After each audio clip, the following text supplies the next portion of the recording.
getting back to nature, does that include cutting down Ulez cameras?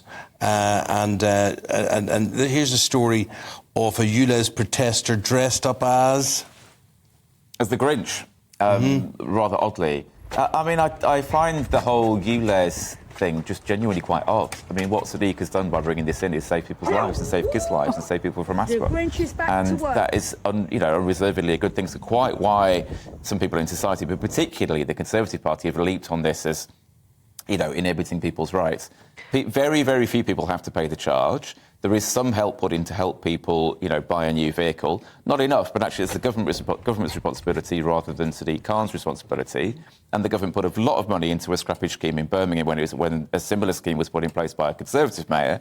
When it's Sadiq Khan, they've refused to do so. Mike, what about the cash that he's generated from this? Where's that gone? There are that questions would have been about ploughed back into TfL, I would imagine. Into pensions or salaries for tube drivers rather than necessarily measures that are helping people. If it was all about improving people's air quality, presumably that money could be used in another way. A lot of people see it as a huge cash cow. It is, absolutely. And I'm sorry, Mike, I don't accept your idea that it's saved lives. Even on the modelling, which we know is highly dubious, they decided it would save a maximum of 9 lives. There's no proof of that at all. It's just modelling. The Advertising Standards Authority is currently investigating the mayor's claims on Ulez because it was based on modelling and not real, actual reality.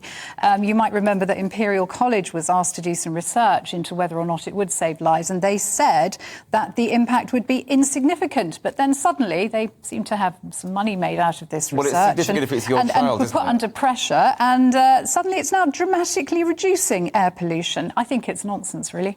Well, you may think it's nonsense. However, there's been lots of evidence out there suggesting that it's no, not. Just and modelling, it's Mike. just No logical, evidence, isn't just it? modelling. You cut air pollution kills people in this country, kills people across the world every year. It's a major, major source of ill health and of shortened life expectancy. The air in London and so the fact that it's now cleaner as a result of Ulez has to be a good thing. Although Eamon and I were always saying the air quality in London is massively increased since when I lived in London and first moved to London in 1989. There's a dramatic difference. You can see it. That's because politicians have made a series of good decisions. This is one of those good decisions. It's because technology has improved and the car manufacturers have made good decisions. The government said we should all drive diesel cars, which we now know are massive pollutants. I remember at the time we knew there were massive pollutants then, and still the advice was to go ahead with all of this. Yes. And everybody was trying to get out of diesel cars. And then you thought, no, well, we're being incentivised to go back to them. It was a nonsense. The thing I would say about air pollution is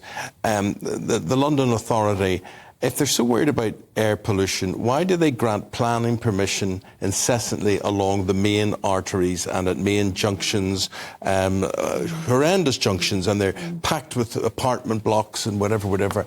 And I think, who the heck would buy one of those? Well, somebody does. None of them are lying empty. And they're all expensive as well. It's in London.